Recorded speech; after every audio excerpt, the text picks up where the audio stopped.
This video is about electrochemical cells.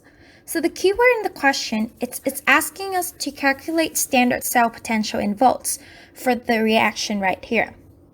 And the concept of this question is how to calculate standard cell potential. First, let's look at this example equation right here.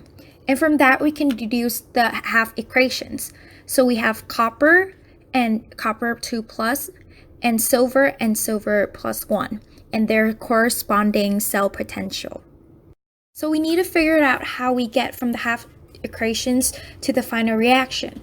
First, we can see that we need to flip around copper reaction because the copper in the half equations, the product of the reactant and vice versa.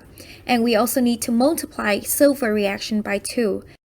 So if we were to switch around copper half equation and times silver half equations by 2, we would get something like this.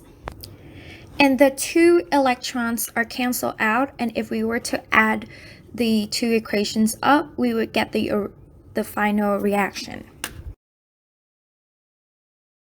Copper's cell potential is 0.34 volts, but since we switch around, we need to switch the sign as well. So it becomes negative 0.34 volts, and the cell potential for silver stays the same. There's no need to multiply it. And so if we were to add the 2 values up, we would get positive 0.46 volts as our answer. So going back to the question, we can see that the half equation of zinc needs to be flipped around, and chloride, the half equation for chloride needs to times by 2. And if we were to add those 2 equations up, we would get the same final reaction.